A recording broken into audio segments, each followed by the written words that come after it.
I asked for that to be my official job title. We took it to the Pro-Vice-Chancellor and they said no. So I have very supportive bosses.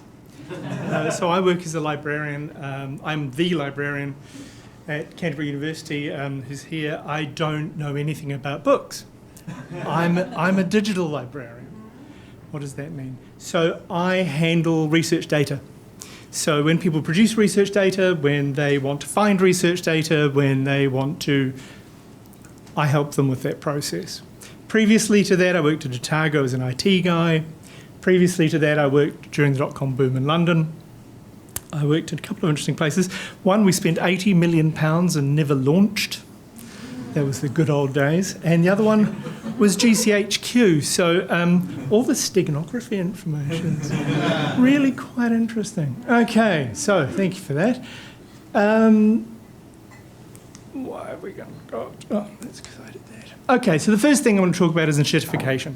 This is a really, really sad part of our modern lives. This has been the word of the year for last year for a lot of people. It's got a complicated and interesting history. And really what it is online services get worse. And you know that. You signed up for Spotify. You signed up for, and I did too, for Facebook.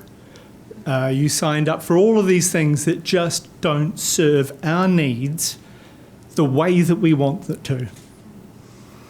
And they are getting worse. And why is that?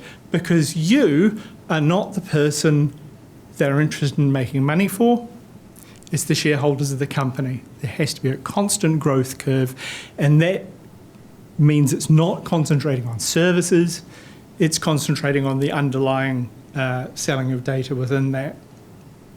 We know this.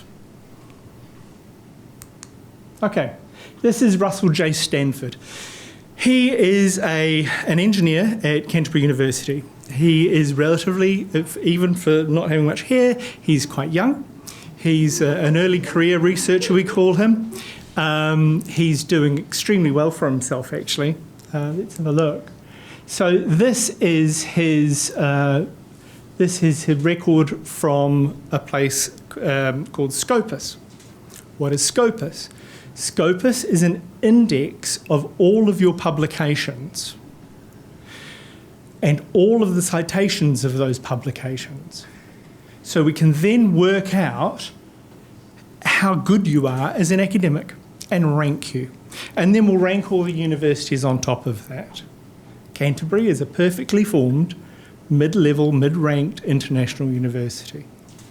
So he's doing quite well here. He's in his 7 papers. He's got 166 citations, which gives him a Herschel index of 4. Big round of applause. You can go, yep. You might have a chance at a sabbatical. Wouldn't that be lovely? You might be able to buy some equipment. Certainly the university likes you and thinks you're great. A friend of mine told me about PubPeer. This is an interesting thing. It's a little plugin you put into your browser, and it looks through every page that you look at. And when it finds a reference to a journal article, and there's a record of that journal article in PubPeer, it tells you, oh, there's something going on. Cool. Anyone can write to it. So it's like Wikipedia. It's a comments section for the entirety of academia. Anyone can write to it. And in fact, you're forced to write to it anonymously. So it makes it really, really interesting for someone like me. So I'm sitting there going, oh, what's going on here? I'm the guy that reads the talk page on Wikipedia, right? Okay. Cool. So I look this up and I type in Canterbury. What dirt have you got on Canterbury? The putative last author, Russell J. Stanford, provides an affiliation with the Department of Mechanical Engineering, University of Canterbury. There is no one of that name at the university. Shit. Who did I ask about him? He was never a student, he was never staff. He's not a visiting academic. The HOD of Mechanical Engineering hadn't heard of him, and the Pro-Vice-Chancellor had never heard of him, the Pro-Vice-Chancellor of Research. In fact, I asked him, I was walking from one place to another with him, and I asked him, Russell Jackson, and he's like, I've heard of him. I said, was it the email saying, had you heard of him? And he went, oh, that's right. That's what I heard of him. He doesn't exist. He has 7 papers in Scopus Index journals. He has a good H-index. He doesn't exist. It's not the University of Canterbury, Kent. I got in touch with them. We know each other quite well. We go, I'm sorry, we've got one of your emails again. And yeah, so we know each other. Libraries know each other quite well. Nope.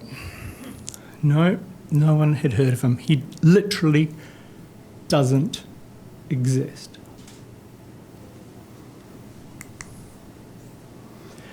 This has happened before.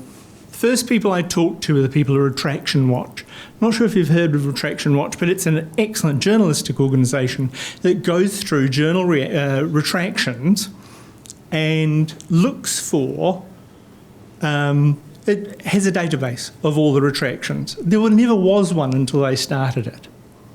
We never tracked retractions. Now, if you're writing academically, of course you're using Zotero, and in Zotero comes up, these papers in your library have been retracted recently. It's using the Retraction Watch database. I've retracted papers. I publish, I'm the technical editor for about 7 journals. I've retracted papers. It's really easy to use and very useful indeed. So I got in touch with these guys and I said, look, have you ever heard of something like this happening before? And they said, yeah, we have actually. This was the article that they wrote about it. So this was a group of papers from a group of people at a prestigious Chinese university had invented co-authors. And they'd had to retract the papers that they were involved with. The invented authors they created there were at this fantastic place. This is the most highly ranked university outside Europe and America. Nanyang Technological, it's in Singapore. I had no idea until I went there. I was doing some consulting with them. I was teaching them some stuff about being a digital librarian, and they invited me over. 2 things struck me. I had no idea who they were. Wanted, oh my God, you don't hear about universities outside Europe and America. And this was huge, aerospace stuff. And they have the best coat of arms I've ever seen in my entire freaking life. Atoms, mechanical stuff, a lion. So I'm proud to say that I spent some time there working. Anyway, they invented some authors for there. And they said, these people work for Nanyang. I've met the librarians at Nanyang Technological University, and they're like frickin' paratroopers, right? These people, astonishing. I'm not sure if you've ever taught anyone how to use a computer, but turning around in a class of people and saying, now open a file, you know you're going to lose 5 minutes, right? These guys are going, now could you just, you've done it. Okay. They were really good. Really, really good. They go through everything that gets published at Nanyang and groom it. They go and they check it, they make sure it's going to the right journal, they help the academics do it, they help them with their proofreading, they do all sorts of things. Do we do that at Canterbury? No. Yeah, we're a mid-ranked, mid-sized international university. We're really good, but we're not Nanyang Technological University. Okay? So, the reason those guys before got caught, and I'm assuming they're guys, the reason those people got caught was because they invented authors at Nanyang. Invent an author at Canterbury, they'll never notice. Okay, Scopus. Let's talk a little bit about what Scopus is. Scopus is about indexing. So it's about saying what you're worth of as a human, no, as an academic, based on some metrics. And those metrics, to get into Scopus, you have to have, it must be in English, you have to be accepted by existing networks as a person, as an institution, as an editor. So the no one new has to come from the people themselves. And it must be international. If you try and start a Journal of Indigenous Studies, it might not be in English, it might not be international, and it's different. This is systemic racism. This is how it works. So Scopus embeds all of those kinds of ideas, and the rankings out of that are how you're judged as a human, as an academic. This is the game. Okay, so main index owned by Elsevier. Who are Elsevier? Elsevier are the biggest academic publisher in the world. And they run the biggest index. That's interesting. Made $3 billion profit in 23, not turnover, profit. So went shareholders. Hold on, what are they talking about with enshittification? Whose interests? Oh, and they own a lot of those journals as well. Okay, so I discovered that this guy, Russell J. Stanford, was invented. And he was invented by Chinese authors because they're not in the mainstream institutions, because they're not necessarily writing first and foremost in English. So you can see why you might invent a white guy working at a mid-ranked, mid-level international university where the librarians probably won't notice. But because of the power of an open, anonymous social media, like we wanted, like we thought we were going to get, when we started the revolution, this is what we thought we were going to have. It worked in this case. So I wrote to the journal article, I wrote to the editors, and the editors wrote back and said, holy crap, we never thought of that. Let's talk to our account manager at Elsevier. And the account manager said, we'll look into that. Yeah, that was 6 months ago. Okay, there were parts of Canterbury University who said, he's got a good H index. No word of a lie. No, should we bring this up? We don't know if this work's any good, and we don't know if the work's any good. That's the whole thing. We don't know if the work's any good, right? It went through peer review, the gold standard. Okay.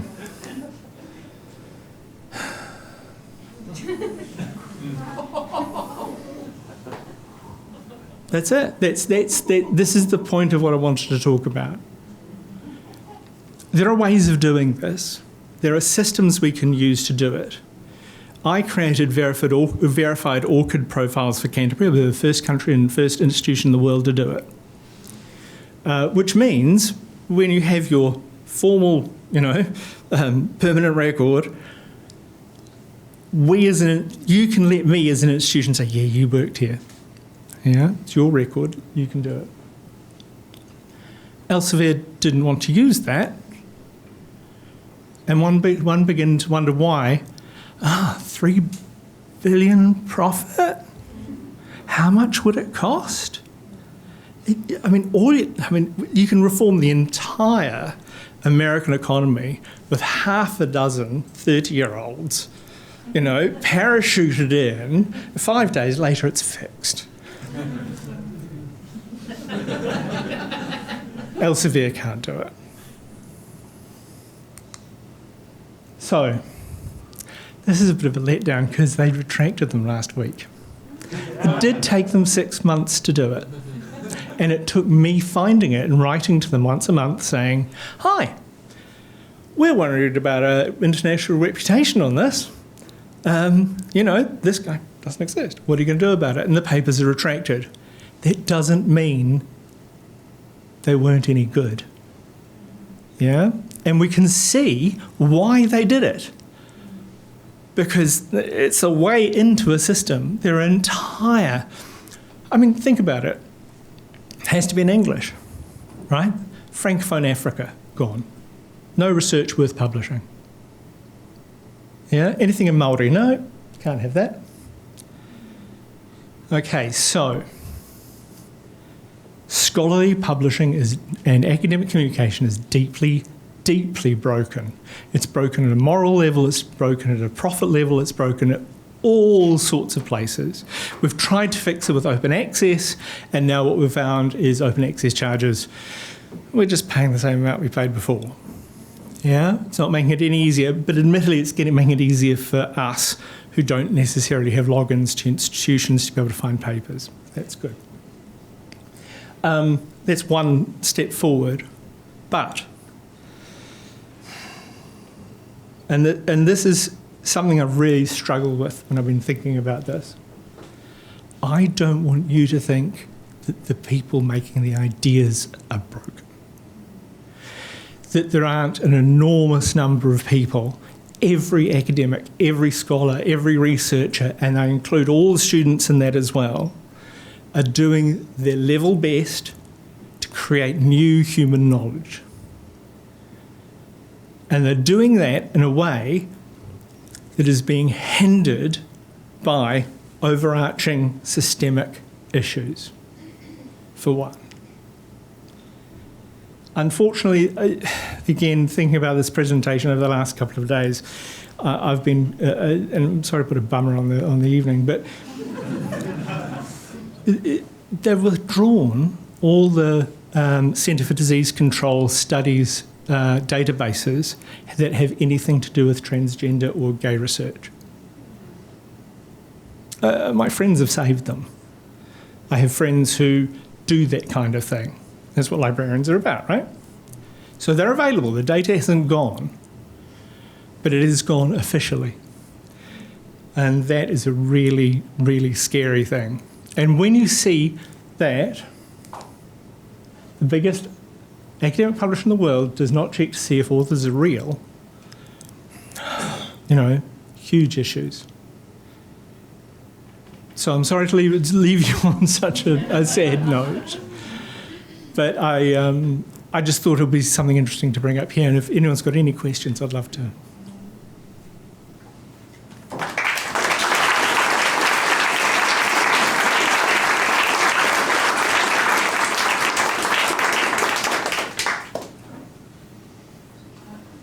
Hi.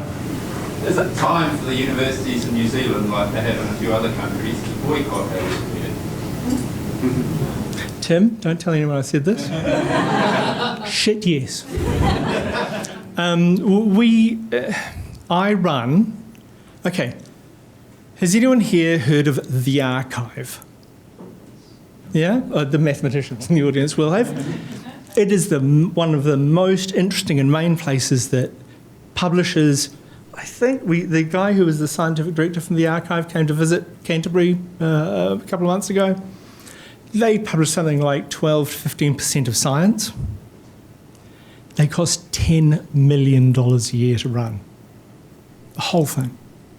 Give me $100 million, I will publish all of the world's science. Yeah? What do these guys make? In profit? Yeah, so I think something needs to happen. Librarians will do as we're asked, because that's what we're good at. And we are good corporate citizens. Is it time to boycott Elsevier? Yeah, but consumer boycotts often don't work. So, yeah, I think something more deep is needed. Anyone else? If you were someone who's producing research, like if you were a student, for example, where would you suggest or like disseminating that information? You know exactly where to. You've done the reading, and again, a librarian will take your lead on this. You're the expert. We can't judge the quality of your work, and we can't judge where it should go. However, come and talk to me, and I'll give you a lecture on business models and ones that work, and ones that mean that we can all access that research, and ones that where we protect your rights. Now, one of the interesting things here is also a cultural difference between different cultures who have different attitudes towards things like intellectual property. One isn't wrong, one isn't right, they're just different, okay? And they're both productive, so yeah. So yeah, come and talk to me and we'll chat about it. Because there are nuances. And the last thing I would say is that there's a thing called green open access, which means that pretty much every article you write, I run a server that I can put it onto legitimately. I'll give you the same lecture I gave you, my friend. No, Sci-Hub. All right? You can pirate all of academic literature. That's fine. Go to your library and interloan it instead, and then your library knows what journals to buy. Yeah? The name of the paper that you showed that was withdrawn, was that an intentional link to the rest of Binary.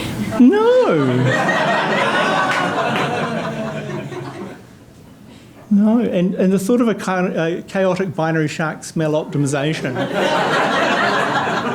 That was my next question. is the reason I love seeing all the PhD thesis topics coming out, because I go, what? But I love being part of that process.